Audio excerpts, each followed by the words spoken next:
मंडल के परिवार से हैं क्या? प्रैक्टिस सेट नंबर 7 पर हम पहुंच चुके हैं। प्रैक्टिस सेट नंबर 7 पर पहुंच चुके हैं, तो वही एक उम्मीद कि प्रैक्टिस सेट नंबर 6 तक आप लोग अपना एफर्ट लगा रहे होंगे, अपनी मेहनत कर रहे होंगे। तो दोस्त शुरू करते हैं हम आज की क्लास को। उससे पहले आप मुझको प्रैक्टिस सेट नंबर 6 के 5 प्रश्नों के जवाब देंगे और फिर बाद में स्कोर बताएंगे कितने दोस्तों का कितना स्कोर आया है। रतिकांत महापात्र का संबंध किस नृत्य से है? मैंने कल बताया कि ये किसके बेटे हैं, ये केलुचरण महापात्र के बेटे हैं। और महापात्र का संबंध किससे है? महापात्र रूट वर्ड याद रखेंगे भैया, ओडिसी से है। तो महापात्र को याद रखिए, किससे? ओडिसी से संबंध है। अंतर्राष्ट्रीय बुकर पुरस्कार पाने वाले पहले भारतीय कौन थे? तो आप क्या बोलोगे? गीतांजलि श्री। क्या अंतर्राष्ट्रीय किसको मिला है भैया? एकमात्र हैं, थे नहीं, थी हैं। क्या बोलोगे? गीतांजलि श्री एकमात्र। किस पुस्तक के लिए मिला? क्या बोलेंगे भैया? टॉम्ब ऑफ सैंड, यानी कि आपका डेजी रॉकवेल ने उसका ट्रांसलेशन किया था इंग्लिश में, टॉम्ब ऑफ सैंड। तो बहुत प्रसिद्धि उसको मिली। किताब का नाम था रेत की समाधि। क्या हिंदी में था? हिंदी में किताब का नाम क्या था? रेत की समाधि पुस्तक का नाम है। ये क्या है? ये इसका हिंदी वर्जन था। 2026 का फीफा विश्व कप कहाँ खेला जाएगा? तो क्या बोलोगे? यूएसए, कनाडा और मैक्सिको। क्या बोलेंगे? यूएसए, कनाडा एंड मैक्सिको में ये खेला जाएगा। ठीक है, यूएसए, कनाडा और मैक्सिको में खेला जाएगा। आगे बात करें, संविधान संशोधन प्रक्रिया किस देश से ली गई है और किस अनुच्छेद में, ये भी बताना है। तो आप बोलेंगे भैया साउथ अफ्रीका से ली गई है। किससे? साउथ अफ्रीका से ली गई है। और ये आपका आर्टिकल 368 में है, आर्टिकल 368 में बताई गई है। टाइगर प्रोजेक्ट भारत में किस वर्ष शुरू हुआ, जरा बताएंगे। टाइगर प्रोजेक्ट जो आप सुनते हैं भारत में किस वर्ष में? तो हम डेट भी बताएंगे, 1 अप्रैल 1973 को शुरू हुआ था। बस एक क्वेश्चन और बता दो कि टाइगर की जो जनगणना होती है, टाइगर की जो काउंटिंग होती है, वो प्रत्येक कितने सालों में होती है? और फिर अपना स्कोर एक बार सारे दोस्त बताएंगे। स्कोर दिखा देंगे बच्चों का। गोविंद कुमार जी 4 स्कोर है, ज्योति कुशवाहा, संजय सोनी आंसर कर रहे हैं। दोस्त स्कोर बताना है सारे दोस्तों को। आनंद मोहन 4 स्कोर पर हैं, अजय कुमार 4, चोर का स्कोर है 5/5, तुमसे अच्छा चोर है। निशा कुमारी 5 है, सनी पाल 5 हैं जी, मिस्टर समीर 5 हैं, अनिल जी का स्कोर 3 है, द डिफेंस शॉट 4 हैं, शिवानी सिंह आपका 4 पर हैं, आकांक्षा गुप्ता 4 हैं, सौरभ सिंह 4, दिलीप कुमार 5, पूछी क्या बोलेंगे आपका? पूछी सिंह या पीहू सिंह, अच्छा जो भी है 5 है, संदीप मीना 5 है, राहुल मुस्करा 5 हैं। बहुत शाबाश। तो दोस्त बहुत अच्छा स्कोर है और आप सब लोगों से भी उम्मीद करूंगा मैं कि 3 स्कोर प्लीज ना रखें। आप अपना अच्छा सा रिवीजन करो। वन डे का ही तो होता है, एक दिन पहले ही तो ये होता है। तो एक ही दिन में अगर स्कोर लाने में दिक्कत होगी तो फिर कैसे बात बनेगी? कम से कम 4 स्कोर और उम्मीद करता हूं कि 5 स्कोर आपका दिखना चाहिए। तो शुरू करेंगे आज के प्रैक्टिस सेट को बहुत अच्छे से। प्रश्न है, निम्नलिखित में से कौन the hitman, the Rohit Sharma story के लेखकों में से एक है? क्या द रोहित शर्मा स्टोरी लिखी है और किताब का नाम है द हिटमैन। किसने लिखी है द हिटमैन? तो आप बोलेंगे जी कृष्णन ने लिखी है। और जी कृष्णन के जो इसमें साथी बने, ये सहयोगी बने, वह हैं आपके विजय लोकपल्ली। कौन? विजय लोकपल्ली, जो क्रिकेट के ऊपर बहुत लिखते हैं। तो एसएससी इनका प्रश्न पूछती है, विजय लोकपल्ली। ठीक है, अगर जी कृष्णन की बात करूं तो ये आपका अंतर्राष्ट्रीय खेल पत्रकार हैं। क्या बोलोगे? स्पोर्ट्स के आपके कौन है? ये आपका जर्नलिस्ट हैं, अंतर्राष्ट्रीय खेल पत्रकार हैं, कभी गलती ना करें। विजय लोकपल्ली जी का नाम आपने कहीं और सुना है बच्चे? एक किताब है, बहुत चर्चित बुक है, अगर मैं आपको बताऊं, ड्रीवन। किसकी किताब है आप बता सकते हैं? इस किताब का संबंध किस क्रिकेट के खिलाड़ी से है? तो आप क्या बोलोगे? द विराट कोहली स्टोरी, यानी ये विराट कोहली से संबंधित है, द विराट कोहली स्टोरी। और इसके जो लेखक हैं वह आपके विजय लोकपल्ली ही हैं। कौन है? विजय लोकपल्ली ही हैं इसके लेखक। ठीक है, विजय लोकपल्ली। ऐसे ही धोनी की एक पुस्तक बहुत चर्चित हुई, द धोनी टच, किसने लिखी है? द धोनी टच पुस्तक के लेखक कौन है? द धोनी टच लिखी है आपका भारत सुदर्शन ने। किसने लिखी है मित्र? भारत सुदर्शन ने लिखी है। तीसरा आपसे पूछ ले, MSD Mahendra Singh Dhoni the man the leader किसकी किताब है? द मैन द लीडर ये किसकी बुक है?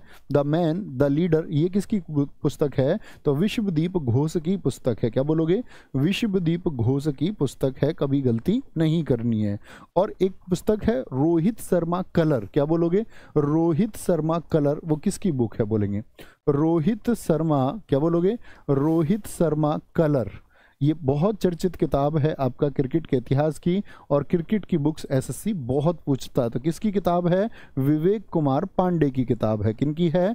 विवेक कुमार पांडे की बुक है। क्या बोलोगे? रोहित शर्मा कलर विवेक कुमार पांडे की किताब है। मैंने आपको बताया द ड्रीवन किसकी, जो आपका विराट कोहली स्टोरी है, विजय लोकपल्ली की। और विजय लोकपल्ली एक सहायक लेखक हैं जी कृष्ण के साथ में द हिटमैन पुस्तक के। द धोनी टच किसने लिखी है? भारत सुदर्शन ने। और Mahendra Singh Dhoni the man the leader ये किसकी है? ये विश्वदीप घोष की पुस्तक है। आप लोग कभी भी गलत उत्तर नहीं देंगे। नेक्स्ट है जी, आगे आएंगे। निम्नलिखित में से कौन सा त्योहार त्रिपुरा से संबंधित है? गुरुजी यूपी पुलिस का कुछ वायरल हो रहा है, ये सही है या गलत है? दोस्त देखो, अभी इसके बारे में ऑथेंटिसेट नहीं कर सकते, कुछ भी ऑथेंटिक इसके बारे में अभी नहीं पता चला है। जैसे ही पता चलता आप लोगों तक पहुंचा दिया जाएगा, निश्चिंत रहेंगे। निम्नलिखित में से कौन सा त्योहार त्रिपुरा से संबंधित है? लेकिन अभी उसकी पूर्ण तरीके से ये बात की जा रही है कि वो फेक चल रहा है अभी, क्योंकि कभी कुछ है नहीं और रिसेंट की एग्जाम डेट दे दी है, जैसा कि पॉसिबिलिटी नहीं है। बाकी जैसे भी कोई अपडेट होगी आप लोगों तक वो पहुंचा दी जाएगी। ठीक है, उपेंद्र भाई बोलेंगे जी, कौन सा त्योहार है जो त्रिपुरा से संबंधित है? वांगला। वगल में दबा के क्या कर दिया? मैं घायल कर दिया। तो ये तो मेघालय का है। क्या बोलोगे? ये तो मेघालय का है। और इसकी जनजाति पूछे तो आप कहेंगे गारो ट्राइब के द्वारा। किसके? गारो जनजाति के द्वारा इसको मनाया जाता है। किसके द्वारा? गारो जनजाति के द्वारा इसको दोस्त मनाया जाता है। कांगचिंगवा ये कहाँ का है? बहुत इंपॉर्टेंट है, मार्क करके रखना। ये मैतई समुदाय मनाता है। और मैतई समुदाय बताएंगे किस राज्य से संबंध रखता है। अभी बहुत चर्चित भी रहा था, कहाँ का? मणिपुर का मैतई समुदाय। तो कौन सा त्योहार है इसका?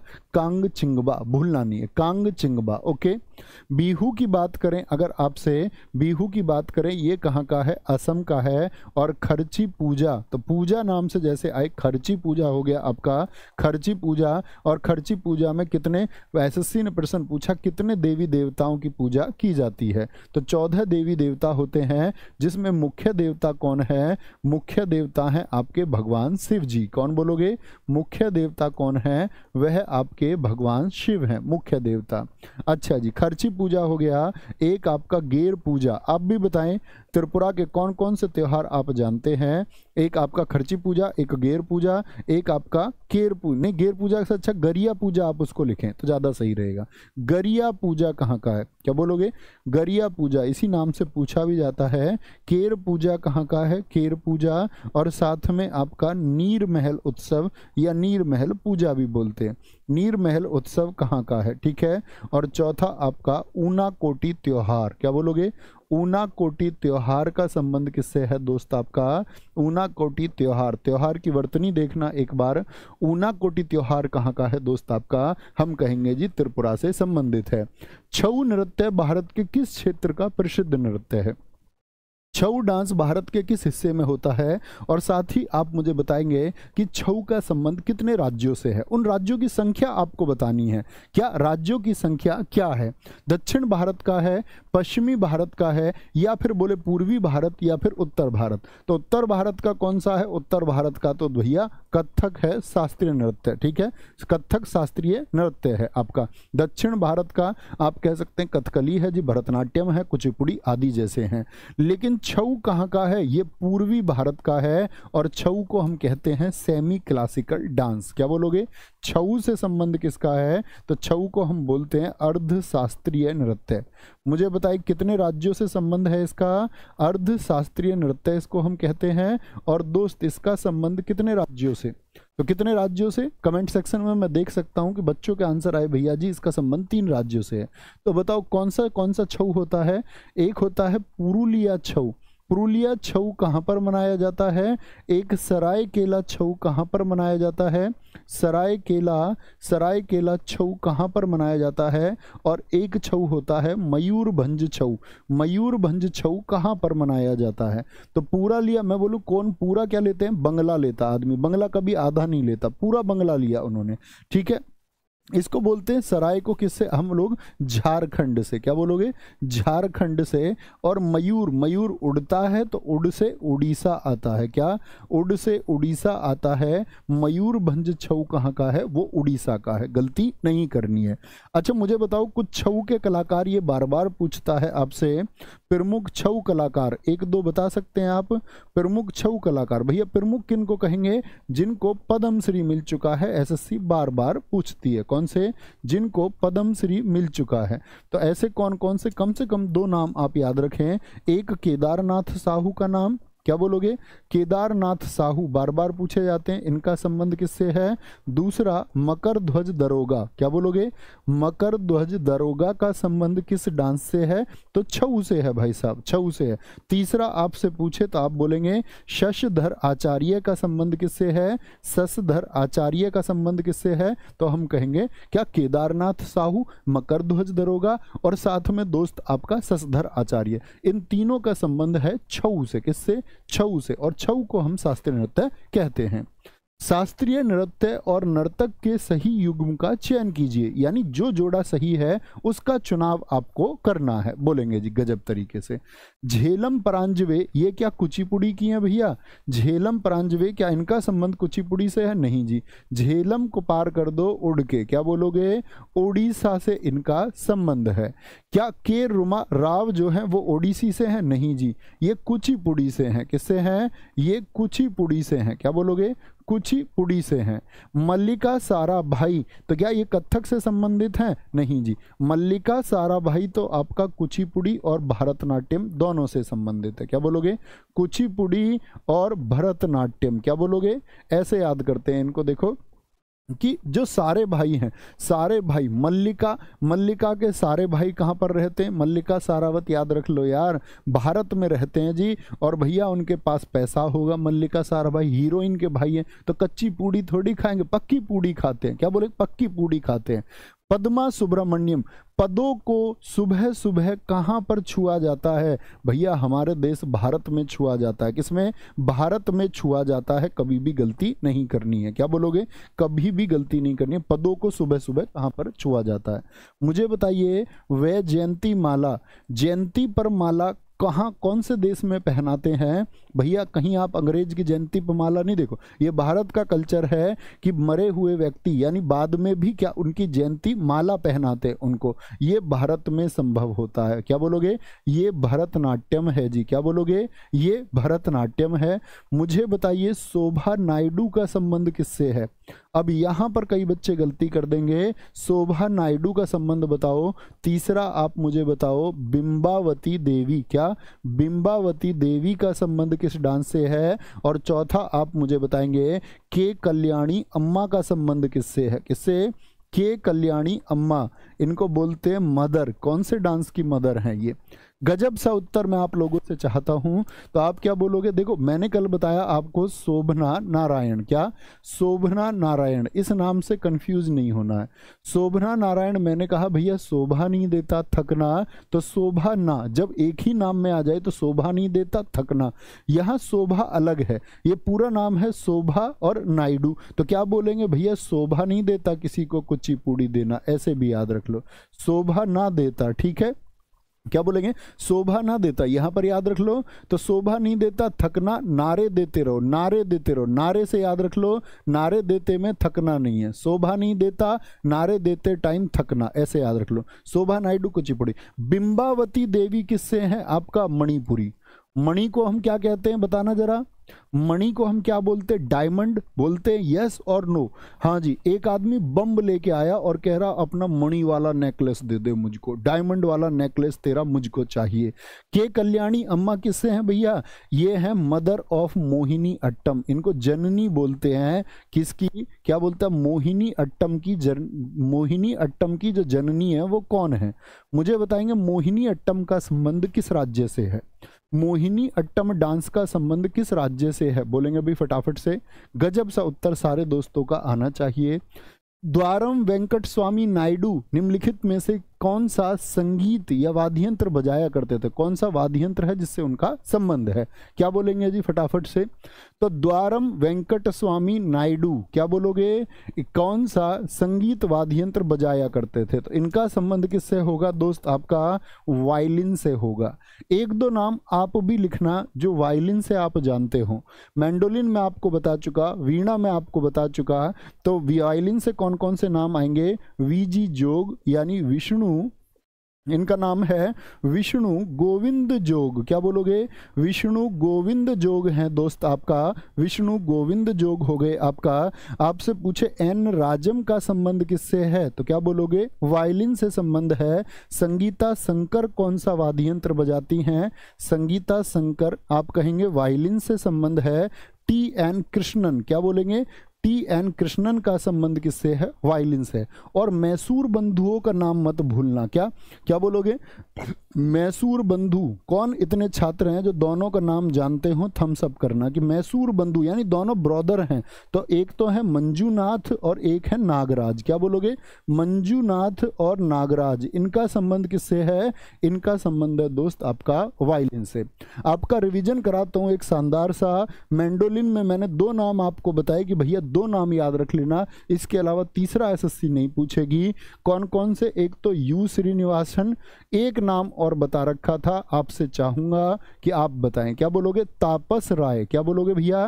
तापस राय का संबंध किससे है? वह मैंडोलिन से है। वीणा से पूछे बदरुद्दीन डागर है। क्या बोलोगे? बदरुद्दीन डागर हैं और एस बालाचंद्र हैं। कौन? एस बालाचंद्र हैं। क्या बोलोगे? एस बालाचंद्र बोल दो या चंद्र बोल दो। नाद स्वरम से पूछे तो पिल्लई रूट वर्ड मैंने आपको बताया था, राजरत्नम पिल्लई, आर पिल्लई याद रख सकते हो, आर पिल्लई। ये मैंने आपको तीनों नाम बताए हैं। क्या आपको तीनों नाम याद हैं दोस्त? एक बार बताएंगे। बहुत ठीक उत्तर आ रहा था पुनित मेरे भाई। उपेंद्र कुमार बहुत सही, उन्होंने रूट वर्ड ही लिखा पिल्लई, बहुत शानदार। सलोनी पांडे गजब उत्तर। नेक्स्ट है जी, अंतर्राष्ट्रीय हॉकी महासंघ, इंटरनेशनल हॉकी फेडरेशन, जिसको FIH लिखा जाता है, इसका मुख्यालय कहाँ पर स्थित है? तो FIH का मुख्यालय कहाँ पर स्थित है? ऑस्ट्रेलिया, नेपाल, स्विट्जरलैंड या फिर भूटान में स्थित है, या फिर भूटान में स्थित है। क्या बोलोगे भैया जी? स्विट्जरलैंड में स्थित है, और स्विट्जरलैंड के लुसाने शहर में। स्थापना कब हुई थी? आप मुझे बताएं, इसकी स्थापना कब हुई थी? तो स्थापना हुई थी इसकी 1924 में पेरिस में। अभी इसका हेडक्वार्टर चेंज हो चुका, तो पेरिस ना लिख देना। 1924 में स्थापना पेरिस फ्रांस में हुई थी। मैं आपसे पूछूं भारत हॉकी महासंघ कब बना? ये फटाफट से उत्तर बताएंगे, सारे दोस्तों का उत्तर आना चाहिए। भारत हॉकी महासंघ कब बना? तो भारत हॉकी महासंघ इसके अगले ही वर्ष बना, 1925 में। क्या बोलोगे? 2008 में इसको डिसॉल्व कर दिया गया और हॉकी इंडिया की स्थापना हुई। पूछा जाने वाला प्रश्न ये है, हॉकी इंडिया की स्थापना किस वर्ष हुई?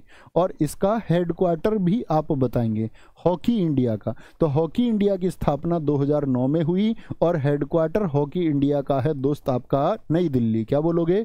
नई दिल्ली हेडक्वार्टर है। बहुत इंपॉर्टेंट क्वेश्चन है, गजब सा उत्तर बता दो। मैंने बताया आपको। क्या बोलोगे? अंतरराष्ट्रीय हॉकी महासंघ का कहां पर है? आप कहेंगे स्विट्जरलैंड में। तो स्विट्जरलैंड में स्पोर्ट्स के बहुत सारे हैं, जैसे कि देखना ध्यान से, इंटरनेशनल ओलंपिक कमेटी। मैं आपसे पूछूं, इंटरनेशनल ओलंपिक कमेटी का हेडक्वार्टर कहां पर है? तो क्या आंसर आएगा आपका? आपका आंसर आएगा भैया लुसाने, स्विट्जरलैंड में ही स्थित है। क्या सॉरी क्या बोलोगे? लुसाने स्विट्जरलैंड में ही स्थित है। क्या बोलोगे? स्विट्जरलैंड में ही स्थित है। अंतरराष्ट्रीय मुक्केबाजी का पूछ ले आपसे, मुक्केबाजी को अंग्रेजी में क्या कहेंगे? बोलो जी। मुक्केबाजी को इंटरनेशनल बॉक्सिंग पूछ ले आपसे, इंटरनेशनल आर्चरी का पूछ ले यानी तीरंदाजी का पूछ ले आपसे, या आपसे पूछ ले दोस्त अंतरराष्ट्रीय गोल्फ का पूछ ले, गोल्फ का, या आपसे अंतरराष्ट्रीय जूडो का पूछ ले। क्या? अंतरराष्ट्रीय जूडो का पूछ ले, या अंतरराष्ट्रीय दोस्त आपसे जिम्नास्टिक का पूछ ले। किसका? जिम्नास्टिक का पूछ ले, या आपसे पूछे अंतरराष्ट्रीय वॉलीबॉल का। किसका? वॉलीबॉल का। तो क्या आंसर आएगा आपका? सबका आंसर स्विट्जरलैंड हो जाएगा। क्या हो जाएगा? सबका आंसर स्विट्जरलैंड हो जाएगा। सबका एक बार बोलो किस किस का? आपका अंतरराष्ट्रीय हॉकी के साथ साथ में दोस्त आपका गोल्फ बोले, आपसे मुक्केबाजी बोले, तीरंदाजी बोले, जिम्नास्टिक जिम्नास्टिक बोले, वॉलीबॉल बोले या अंतर्राष्ट्रीय ओलंपिक कमेटी बोले, आप कहेंगे गजब होगा। अब देखो ध्यान से, 2 और बचते हैं। फीफा का हेडक्वार्टर बताओ और एक मुझको आप बताओ अंतर्राष्ट्रीय टेनिस महासंघ कहाँ पर है। अंतर्राष्ट्रीय टेनिस महासंघ कहाँ पर है, तो फीफा का कहाँ पर कहोगे, ज्यूरिख में कहोगे, लेकिन ज्यूरिख भी कहाँ पर, देश तब भी स्विट्जरलैंड ही होगा। क्या होगा, स्विट्जरलैंड ही होगा, स्विट्जरलैंड। और अंतर्राष्ट्रीय टेनिस का है लंदन यूके में, कहाँ पर है, लंदन यूके में। ये वो हेडक्वार्टर हैं दोस्त जो बार बार एग्जाम में पूछे जाए और अंतर्राष्ट्रीय खेल संस्थान के हेडक्वार्टर हैं, आपको पता होने चाहिए। निम्नलिखित में से कौन सा देश घास स्थल का नाम का युग्म सही है, यानी कौन सा जोड़ा सही है, इनमें से बताएंगे। आज एसएससी इस फॉर्मेट पर खुद को ले जा रही है, आपको अपने एग्जाम में भी इस तरह के प्रश्न देखने को मिलेंगे, तो उनकी आदत बना लीजिए, आदत बना लीजिए, ठीक है। बोलेंगे भाई फटाफट से, क्या बोलेंगे, अर्जेंटीना का पंपाज है क्या, हाँ जी एकदम ठीक है। ब्राजील के क्या घास के मैदान स्टेपी हैं, आप बोलोगे स्टेपी तो भैया कहाँ के हैं, यूरोप के घास के मैदान हैं, नॉर्थ अमेरिका में भी पाए जाते हैं। और ब्राजील के घास के मैदान हैं आपके कंपोज, क्या बोलोगे, कंपोज। और साथ में आपका सेराडो, सेराडो घास के मैदान पूछे तो ब्राजील का, यानी ये दूसरा क्या हो गया, गलत हो गया। तो कौन सा ठीक हो जाएगा हमारा, केवल एक ठीक हो जाएगा, केवल एक ठीक हो जाएगा। मैं आपसे कुछ देश के नाम देने जा रहा हूं दोस्त, उनके सबके घास के मैदान आप बताओगे। मुझे बताओ हंगरी में, जो हंगरी देश है, इसके घास के मैदानों को क्या कहते हैं। यूएसए के घास के मैदान क्या कहलाते हैं, दक्षिण अफ्रीका के घास के मैदान क्या कहलाते हैं, और स्कोर बताना आपका कितना आएगा इसमें। ऑस्ट्रेलिया के घास के मैदान क्या कहलाते हैं, ऑस्ट्रेलिया के, न्यूजीलैंड के घास के मैदान क्या कहलाते हैं, न्यूजीलैंड के घास के मैदान क्या कहलाते हैं, सूडान देश के घास के मैदान क्या कहलाते हैं, बहुत चर्चित है। और वेनेजुएला के घास के मैदान, क्या बोलोगे, वेनेजुएला। और इसके साथ में आता कोलंबिया के घास के मैदान। तो बताइए भैया यहाँ के घास के मैदान आप क्या कहेंगे। तो कितने क्वेश्चन हो गए आपका, आपको 4, 5, 6 और 7 क्वेश्चन में से अपना स्कोर बताना है कि 7 क्वेश्चन में से आपका स्कोर क्या आया। देखते हैं जी। हंगरी जो है दोस्त, ये हंगरी के जो मैदान है इनका नाम है पुस्ताज, ठीक है। यूएसए के घास के मैदान है प्रेरीज, क्या बोलोगे, प्रेरीज। दक्षिण अफ्रीका के घास के जो मैदान है, दक्षिण अफ्रीका के, ये आपके वेल्ड्स हैं, क्या है, वेल्ड्स। ऑस्ट्रेलिया के घास के मैदान है डाउन्स। न्यूजीलैंड के घास के मैदान है कैंटरबरी, क्या बोलोगे, कैंटरबरी। सूडान के घास के मैदान है सवाना, क्या बोलोगे, सवाना। और आपका यहाँ पर वेनेजुएला और आपका कोलंबिया के घास के मैदान है लानोज, लानोज। 7 में से बताएंगे आपका स्कोर कितना है। गुड्डू तिवारी जी ने 4 प्रश्नों का उत्तर वो जानते थे, बहुत बढ़िया, ठीक है। क्या बोलेंगे, सर आपने एक दिन दिखा, ऊपर क्या पूछ रहा था बच्चा, आपने एक दिन ऊपर गया भाई, क्वेश्चन कुछ क्वेश्चन पूछ रहा था बच्चा, हो गया भाई तुम्हारा प्रश्न। एक दिन आपने, हाँ ये एक दिन आपने वनडे क्रिकेट में 3000 छक्के बताए, वो भारत के, वो सही है, हाँ जी, इंडिया की पूरी टीम के हैं, वो किसी एक आदमी के नहीं है, इंडिया की पूरी टीम के। दोस्त वो चीज़ें जो आपको सर्च करना रहा करे, आप गूगल पे सर्च कर लिया करो। आप पढ़े लिखे बच्चे हैं, आप कई पेज देख के उसको वेरीफाई कर सकते हैं कि वो सही है या नहीं है।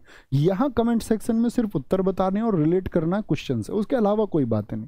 रिक्वेस्ट है आपसे ये मेरी, ठीक है। क्या बोलेंगे आपका, क्या बोलेंगे आपका, क्या बोलेंगे आपका, निम्नलिखित में से कौन सा पश्चिमी तटीय मैदान का, पश्चिमी तटीय मैदान का हिस्सा नहीं है, बोलेंगे जी, पश्चिमी तटीय मैदान का हिस्सा नहीं है, कौन सा, कौन सा हिस्सा नहीं है।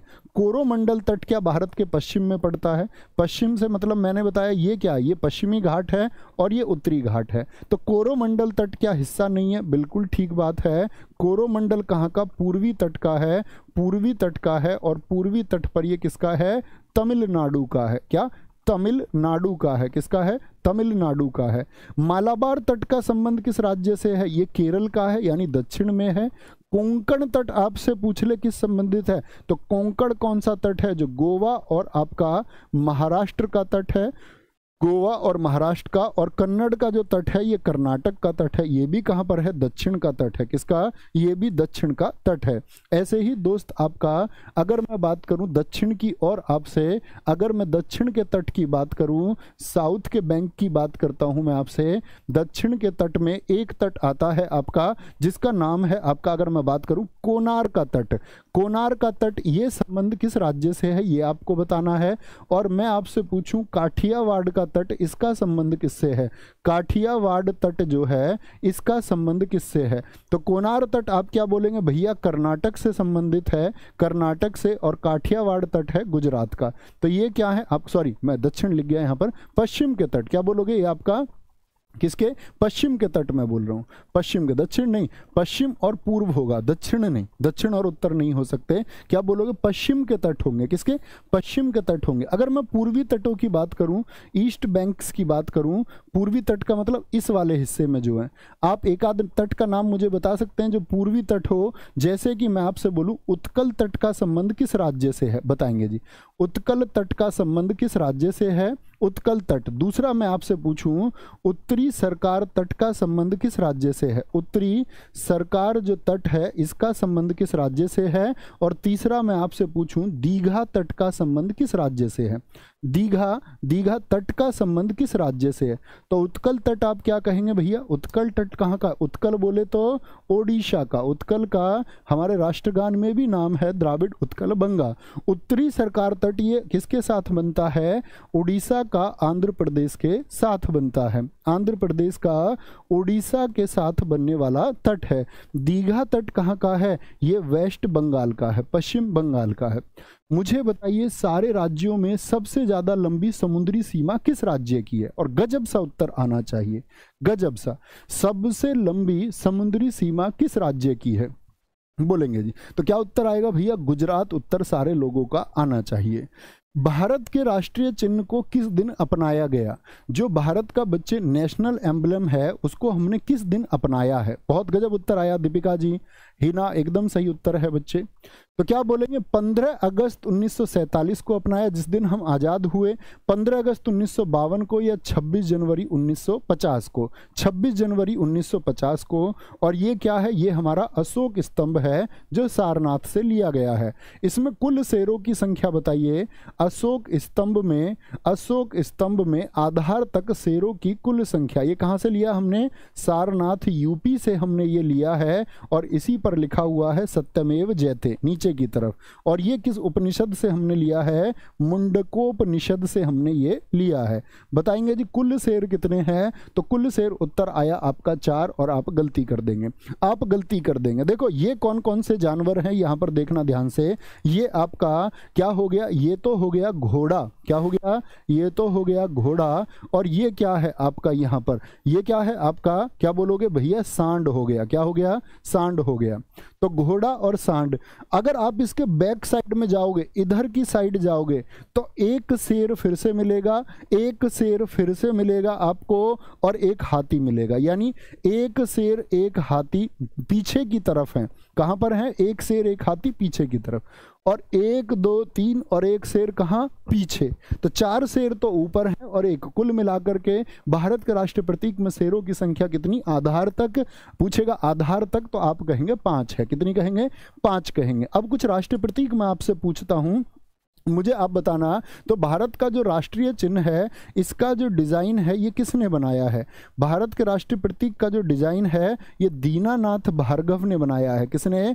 दीनानाथ भार्गव ने ये डिजाइन बनाया है। ये बात याद रखेंगे। मुझे बताओ हमने अपना नेशनल कैलेंडर यानी राष्ट्रीय पंचांग, इसको बोलते हैं नेशनल कैलेंडर, हमने किस दिन अपनाया? मैं आपसे पूछूं राष्ट्रीय गीत हमने किस दिन अपनाया? राष्ट्रगीत को हमने कब अपनाया दोस्त? आप मुझे बताओ। राष्ट्रगान जन गण मन नेशनल एंथम को हमने किस दिन अपनाया? और राष्ट्रीय नदी हमने किस दिन अपनाई? बोलेंगे जी राष्ट्रीय नदी हमने किस दिन अपनाई, यानी कि किस वर्ष में? वर्ष बता दीजिए बस, काफी होगा। तो क्या बोलेंगे? राष्ट्रीय पंचांग भैया हमने अपनाया है आपका 22 मार्च 1957 को। राष्ट्रगीत हमने अपनाया है 24 जनवरी 1950 और राष्ट्रगान भी हमने 24 जनवरी 1950 को। ठीक है, ये नेशनल सॉन्ग है, ये नेशनल आपका एंथम है। राष्ट्रीय नदी हमने 2008 में अपनाई है। कब?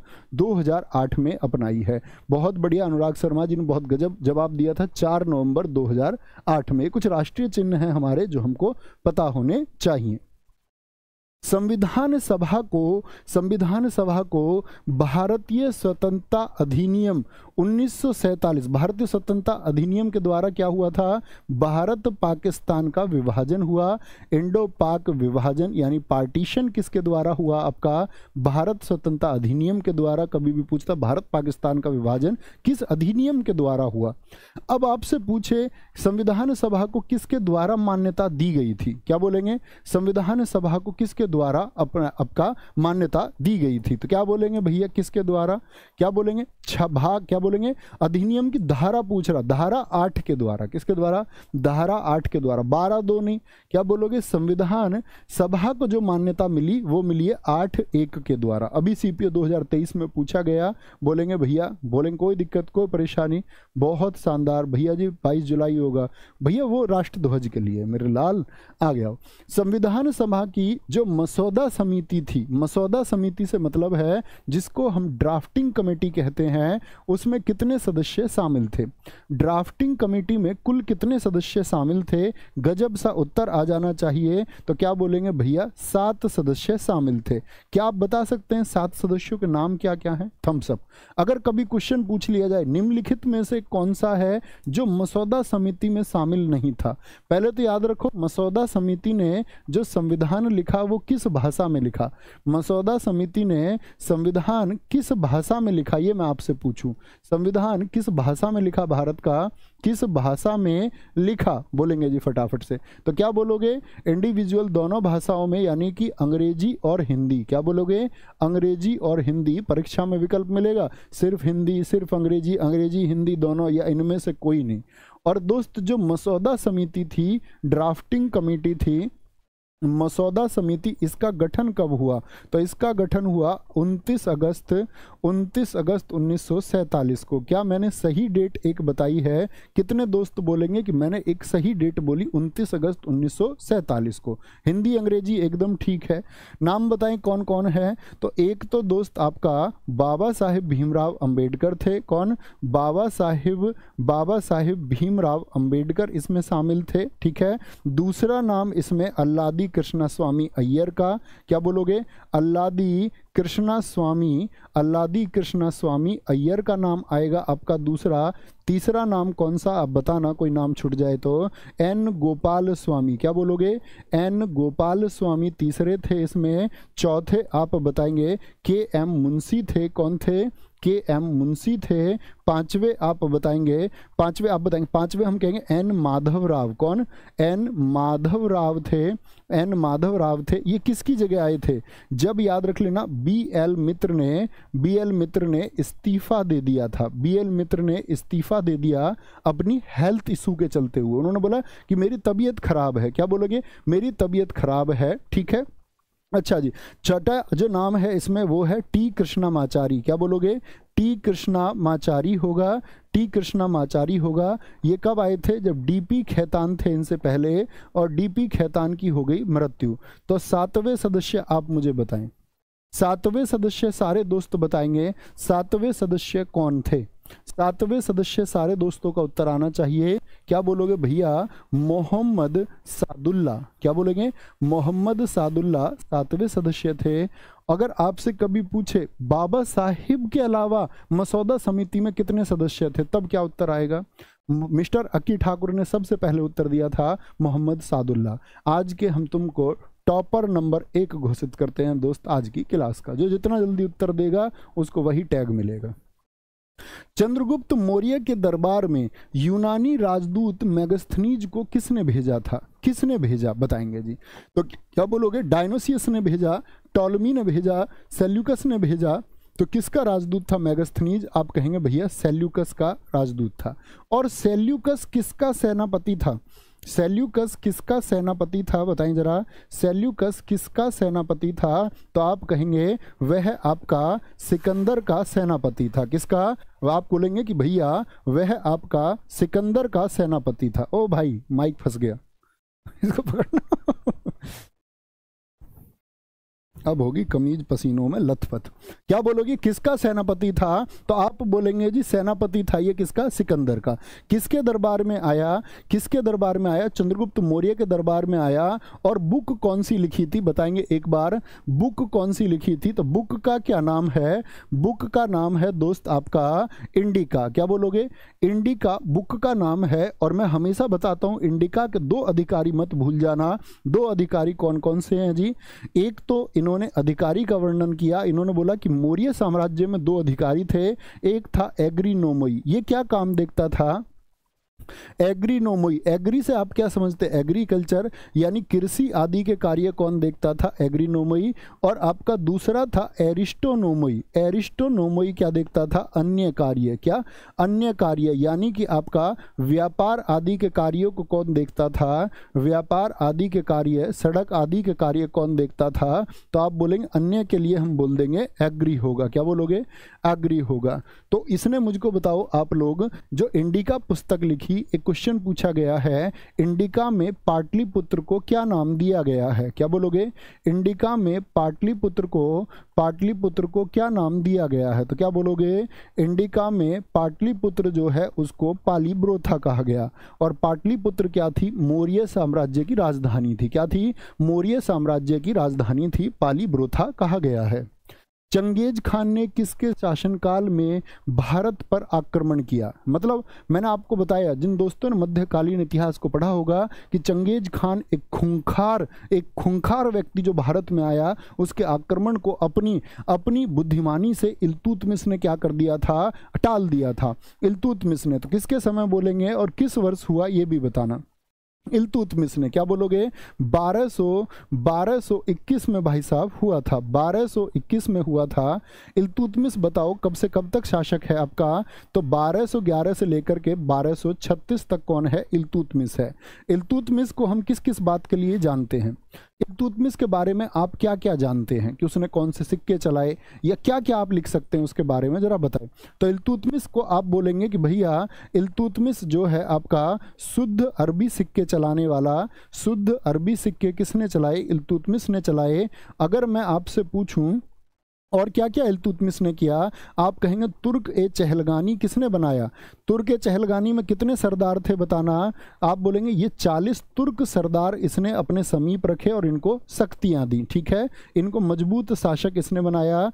और क्या आपका एकता प्रणाली, एकता प्रणाली क्या थी? कितने दोस्त बताएंगे? एक शब्द लिख के बताओ, बस सिर्फ एक शब्द लिखना है ताकि मैं समझ जाऊं। तो आप बोलेंगे एकता प्रणाली भैया अपने जो सैनिक इसके लिए काम करते थे उनके लिए जमीन का एक टुकड़ा इसने दिया। क्या? जमीन का एक टुकड़ा इसने दिया। अगर मैं पूछूं इल्तुतमिश के बारे में दोस्त और बातें आपसे, तो आप बोलेंगे इसको दिल्ली का वास्तविक संस्थापक बोला जाता है। दिल्ली का गुलाम वंश का वास्तविक संस्थापक कौन है? दिल्ली का गुलाम वंश का वास्तविक संस्थापक कौन है? क्यों कहते हैं ऐसा? क्योंकि भैया इससे पहले जो ऐबक था उसकी राजधानी क्या थी? क्या बोलोगे? ऐबक की राजधानी तो रही थी लाहौर। क्या बोलोगे? ऐबक की राजधानी जो थी, बहुत पूछी जाती है, ऐबक ने गुलाम वंश में अपनी राजधानी कहाँ बनाई थी?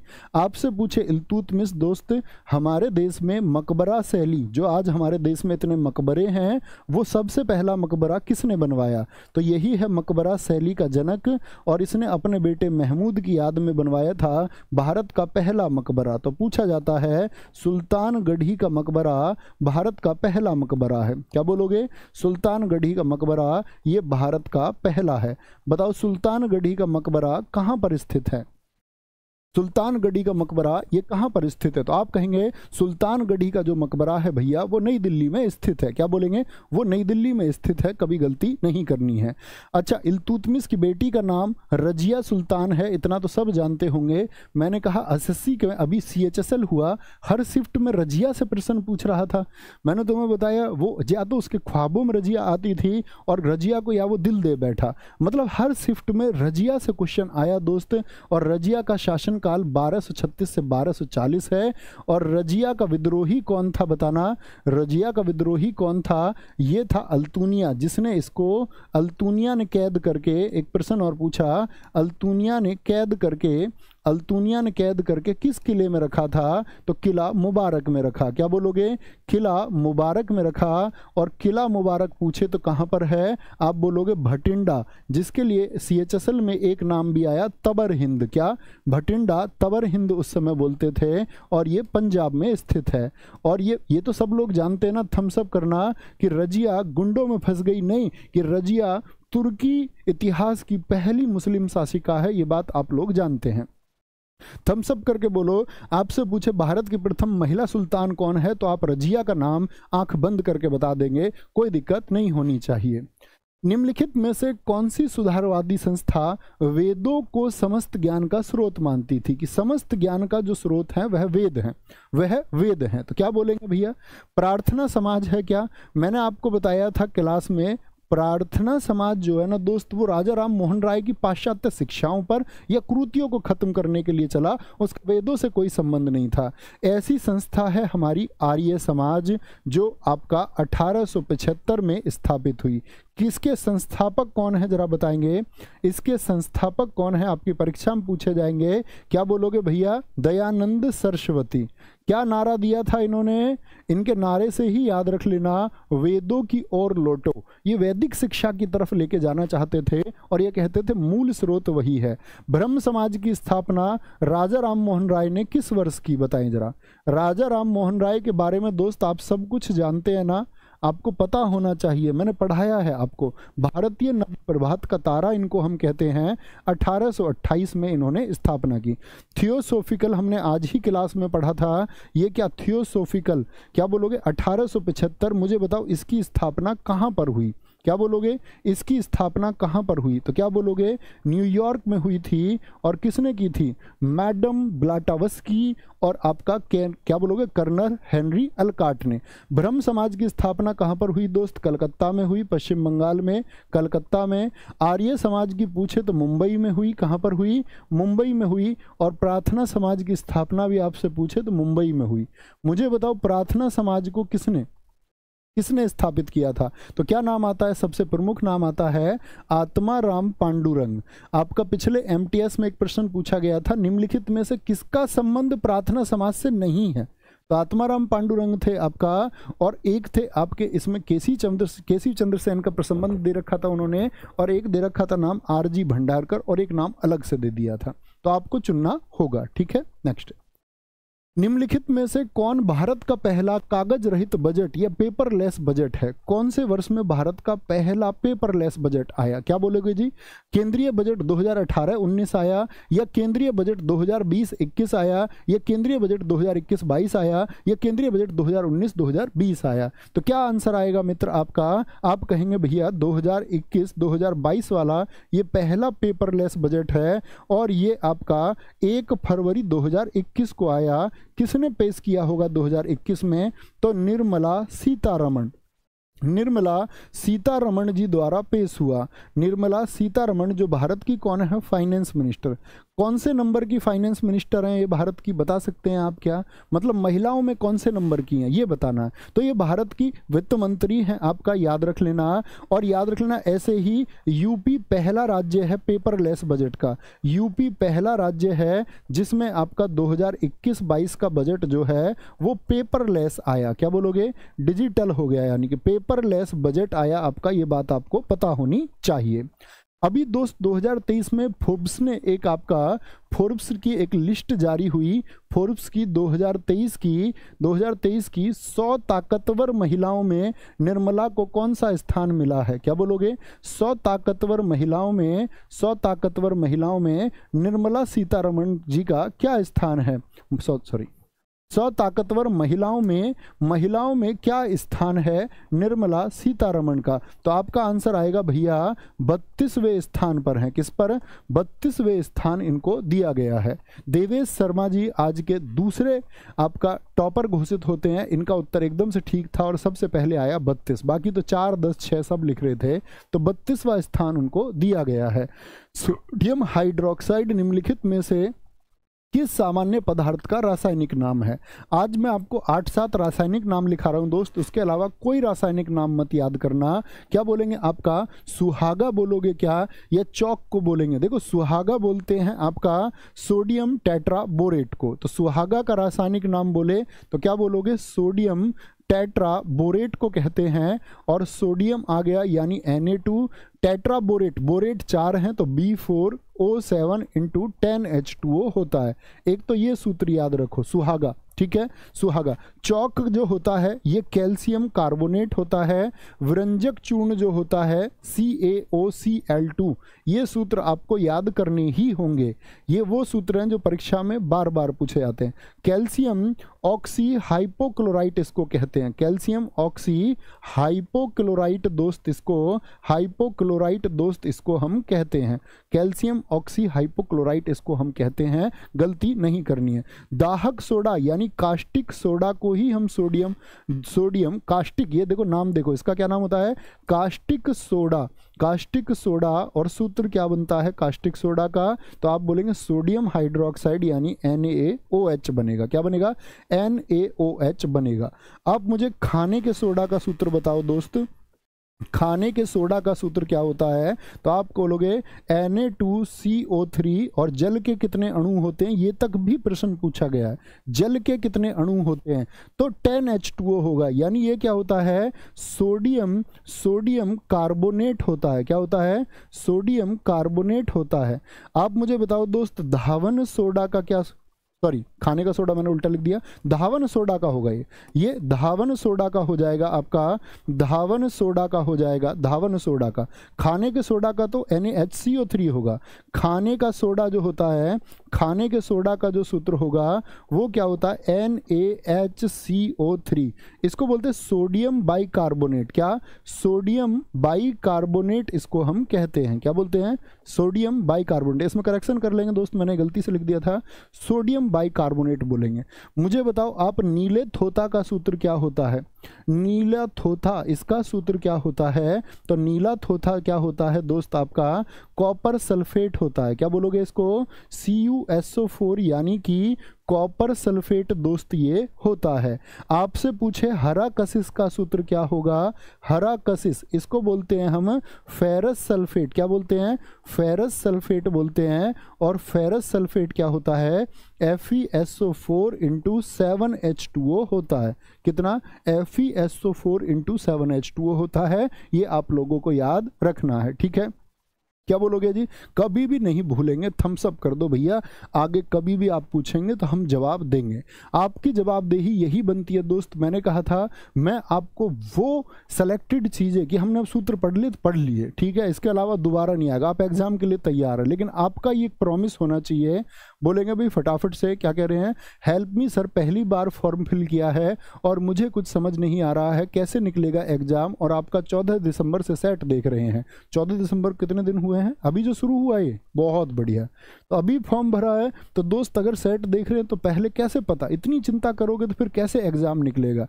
पहले खुद पे विश्वास करो और सीखते रहिए। एग्जाम में क्या परफॉर्मेंस दे के आओगे ये तो एग्जाम में पता चलेगा, उसके लिए पहले चिंता नहीं करनी है। चिंता से एग्जाम कभी नहीं निकल सकता दोस्त। इतना तो आपको समझना होगा कि आपका जो एग्जाम निकलेगा वो आपकी मेहनत से निकलेगा, ना कि आपकी चिंता से, ठीक है, इतना समझ लीजिए। चांदी का अपेक्षिक घनत्व कितना होता है, कितने दोस्त आपेक्षिक घनत्व का सूत्र मुझको बता सकते हैं, आपेक्षिक घनत्व का यानी रिलेटिव डेंसिटी का फॉर्मूला कितने लोग बता सकते हैं। तो जो लोग RD बोलते हैं इसको, रिलेटिव डेंसिटी, ये क्या होता है, जिस भी पदार्थ का या वस्तु का घनत्व हमको पता करना है, वस्तु का घनत्व हमको पता करना है, उसका पानी के घनत्व से, क्या बोलोगे, पानी के घनत्व से जो तुलना होगी। और पानी का घनत्व कितने डिग्री पर देखा जाता है, 4 डिग्री सेल्सियस पर। तो जो रिलेटिव डेंसिटी यानी कि आपेक्षिक घनत्व आएगा, ये जो आएगा वही वैल्यू होती है। इसीलिए पूछा जाता आपेक्षिक घनत्व का मात्रक क्या होता है, बताएंगे जी। आपेक्षिक घनत्व का मात्रक कितने दोस्त बता सकते हैं। आप बोलेंगे भैया कोई मात्रक नहीं होता, नो यूनिट। क्या बोलोगे, कोई मात्रक नहीं होगा, क्योंकि ऊपर भी घनत्व नीचे भी घनत्व, घनत्व से घनत्व कैंसिल हो जाएगा, तो मात्रक कुछ बचेगा ही नहीं। क्या बोलोगे? मात्रक कुछ बचेगा ही नहीं। 9.5 तो क्या बोलेंगे भैया? आंसर हो जाएगा 10.8। बड़ा पूछा जाता है हीरे का जब पानी से तुलना की जाती है तो 3.51 आता है, आपका चांदी हो ही गया। पारा का बहुत पूछा जाता है, पारा का घनत्व कितना होगा? 13.6 होता है। तांबा का जो रिलेटिव डेंसिटी होता है वो 8.9 होता है, ये याद रखें। क्या बोलोगे? हीरा सबसे ज्यादा पूछा जाता 3.51। क्या बोलोगे? 3.51, पारा 13.6 और तांबा 8.9 पर होगा। ठीक है, आगे आएंगे। गुरुजी कितने घंटे पढ़ना चाहिए? बच्चा इन बातों के लिए तो आपको थोड़ा खुद समझदार होना पड़ेगा। मैं आपसे बोलूं 2.5 घंटे तो 2.5 घंटे पढ़ोगे क्या? बस आपका जो मैक्सिमम टाइम है वो आपकी पढ़ाई में यूटिलाइज होना चाहिए। बच्चे ये समझ लो और आंसर करो, उसके अलावा कोई बातें नहीं। तुम्हारी एक बात का उत्तर देने से तो भैया क्या सोचते हो तुम, अरे यार अब तो प्रश्न पूछे जाओ इधर उधर के, नहीं बताएंगे किसी का। हाल ही में भारत का पहला तिलापिया पार्बोवायरस कहां पर रिपोर्ट किया गया? सबसे पहला तो मिला था ये चीन में, कहां, किस भारत के स्टेट में मिला है? तो क्या बोलोगे भैया? तमिलनाडु में ये रिपोर्ट किया गया है। और तिलापिया दरअसल में है क्या? तिलापिया क्या बवाल है ये? तो तिलापिया आप बोलोगे ये मीठे मीठे मीठे जल की मछली है। क्या बोलोगे? मीठे जल की एक मछली है। मतलब कि तिलापिया पूछे किसकी प्रजाति है, आप बोलोगे मछली। चर्चा में क्यों है भैया? ये जो देश की जलीय कृषि होती है उसको प्रभावित करती है। देश की जलीय कृषि को ये प्रभावित करती है, यानी उस पर इम्पैक्ट ये डालती है, याद रख लेना। और भारत ऐसा तीसरा देश बना है। क्या बोलोगे? तिलापिया मछली पाए जाने वाला भारत तीसरा देश बना है। तो भैया पहला देश कौन सा? मैंने आपको बताया सबसे पहले ये चाइना में खोजी गई थी। चाइना में 2019 में इसकी प्रजाति मिली तिलापिया की। कहां पर? चाइना में मिली सबसे पहली। हाल ही में किसे संयुक्त राष्ट्र में भारत का स्थायी प्रतिनिधि, कहां पर? संयुक्त राष्ट्र बोले तो यूएन का हेडक्वार्टर बताओ दोस्त। क्या बोलोगे? 24 अक्टूबर 1945 को यूएन की स्थापना हुई। और यूएन का जो हेडक्वार्टर है वो कहां पर है? न्यूयॉर्क में है। क्या बोलोगे? न्यूयॉर्क में स्थित है। और इसके जितने भी अंग है उन सब के हेडक्वार्टर भी कहां पर है? न्यूयॉर्क में है। सिर्फ किसको छोड़कर? अंतर्राष्ट्रीय न्यायालय को छोड़कर। लेकिन मैं पूछूं अंतर्राष्ट्रीय न्यायालय, इंटरनेशनल कोर्ट ऑफ जस्टिस, इसका हेडक्वार्टर कहां पर है? तो आप क्या बोलोगे? इसका हेडक्वार्टर है भैया हेग, नीदरलैंड में। कहां पर? हेग, जो नीदरलैंड में स्थित है। कहां पर? हेग, नीदरलैंड में इसका हेडक्वार्टर है। ओके, तो मैंने पूछा कौन बने हैं, प्रश्न ये है। तो कौन बने हैं? आपका अरिंदम बागची बने हैं। कौन बने हैं? अरिंदम बागची बने हैं, जो भारत में किस पद पर हैं? ये विदेश मंत्रालय के एक आपके प्रवक्ता हैं। क्या बोलोगे? विदेश मंत्रालय के प्रवक्ता हैं। पूछा जा सकता है, बहुत इंपॉर्टेंट क्वेश्चन है। तो संयुक्त राष्ट्र में स्थायी प्रतिनिधि हर देश का जाता है। मुझे बताओ संयुक्त राष्ट्र में भारत का पहला प्रतिनिधि कौन बना था? यूएन में, संयुक्त राष्ट्र में भारत का पहला स्थायी प्रतिनिधि कौन था? पहला स्थायी प्रतिनिधि दोस्त कौन था? बताएंगे स्थायी प्रतिनिधि कौन था? तो आप सबका आंसर आएगा कौन? आपका समरेंद्र सेन। क्या बोलोगे? समरेंद्र सेन पहले स्थायी प्रतिनिधि थे, जो 1946 से 48 के लिए क्या हुए थे? चयनित हुए, आजाद भारत में भी। ये भी पूछा जा सकता प्रथम महिला कौन है? प्रथम महिला कौन बनी जो स्थायी प्रतिनिधि नियुक्त हुई? प्रथम महिला जो आपका भारत की ही प्रथम महिला जो यूएन में स्थायी प्रतिनिधि बनी, क्या नाम है उनका? तो उनका नाम है आपका रुचिरा कंबोज। क्या बोलोगे? रुचिरा कंबोज। और रुचिरा कंबोज चयनित हुई थी आपका 2022 में। क्या बोलोगे? 2022 में। बीके मोहंती, आर कृष्णमूर्ति, बानी वर्मा। देखो बानी वर्मा ये भेल की निदेशक नियुक्त हुई हैं अभी, ये भी जानकारी आपको रखनी है। ये कौन बनी है? भेल की निदेशक बनी है। कौन बनी है? भेल की डायरेक्टर ये बनी है। यहां से एक क्वेश्चन और मैं आपको बताता हूं। भारत के वर्तमान में कैग कौन है ये बताओ। भारत के कंट्रोलर एंड ऑडिटर जनरल कौन है? तो क्या बोलोगे भैया? गिरीश चंद्र मुर्मू है, ये तो जानते होंगे सब, गिरीश चंद्र मुर्मू हैं। लेकिन ये किस पद पर चयनित हुए? तो WHO के, वर्ल्ड हेल्थ ऑर्गेनाइजेशन के बाहरी लेखा परीक्षक, क्या बोलोगे? वर्ल्ड हेल्थ ऑर्गेनाइजेशन के बाहरी लेखा परीक्षक ये चिन्हित किए गए हैं या नियुक्त किए गए हैं, नियुक्त किए गए हैं। ठीक है, कोई दिक्कत कोई परेशानी आगे आएंगे, कोई दिक्कत कोई परेशानी आगे आएंगे। हाल ही में गृह मंत्री की अगर हम बात करते हैं, गृह मंत्री अमित शाह ने, क्या बोलेंगे? बोलो भाई फटाफट से। अरे मैंने तुमको ये बताया यूपी का पहला पेपरलेस बजट, मैंने ये नहीं बोला किस राज्य में पहला पेपरलेस बजट आया। भाई साहब मैं पूछ रहा हूं आपसे, मैंने आपको बताया यूपी का पहला पेपरलेस बजट कब आया? गंदे बच्चे। हाल ही में गृह मंत्री अमित शाह ने सामाऊ, ये आप नोट कर लीजिए कहीं किनारे पर, पेपरलेस बजट वाला लाने वाला पहला राज्य जो है वह केरल है। ठीक है, वह केरल हो जाएगा। हाल ही में गृह मंत्री अमित शाह ने सामाऊ शहीद स्मारक और पुस्तकालय का उद्घाटन कहां पर किया है? तो कहां पर किया है? गुजरात में, और गुजरात के गांधीनगर से, और गांधीनगर ही क्या है? इनकी होम सीट है। गांधीनगर से ही क्या है ये आपका याद रख लेना। अमित शाह कहां से सांसद हैं? तो आप बोलेंगे अमित शाह भैया कौन है? आपके होम मिनिस्टर ऑफ इंडिया। इनकी सीट कौन सी है? तो ये किस सीट से चुन करके MP आए? तो क्या बोलोगे? ये गांधीनगर सीट से MP हैं। क्या बोलोगे? गांधीनगर सीट से ये MP हैं। इनके उद्घाटन बहुत इंपॉर्टेंट है। जम्मू कश्मीर में आपसे इंपॉर्टेंट क्वेश्चन पूछा जाएगा, जम्मू कश्मीर में जो बलिदान स्तंभ बना था उसका उद्घाटन किसने किया? जम्मू कश्मीर में बलिदान, क्या बोलोगे? बलिदान स्तंभ का उद्घाटन किसने किया? क्या बोलोगे? यह उद्घाटन भी किसने किया? होम मिनिस्टर, क्या बोलोगे? आपका होम मिनिस्टर, क्या बोलेंगे? आपका क्या बोलेंगे जी? अमित शाह ने किया। कौन है?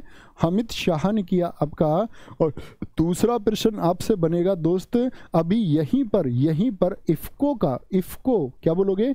इफ्को का जो नैनो यूरिया प्लांट खुला है, इफ्को का नैनो यूरिया प्लांट जो खुला है ये कहाँ पर खुला है? तो क्या बोलोगे? इसका भी कहाँ पर? गांधीनगर में उद्घाटन हुआ। गांधीनगर में क्या हुआ? इसका उद्घाटन हुआ है, ये आपको याद रखना है। कहां पर?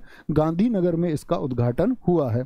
और आज का होमवर्क है आपका, अखिल भारतीय विद्यार्थी परिषद ABVP के राष्ट्रीय अधिवेशन 2023 का उद्घाटन ये भी किसने किया? गृह मंत्री अमित शाह ने किया है। तो क्या बोलेंगे? गृह मंत्री अमित शाह ने ये उद्घाटन कहां पर किया है?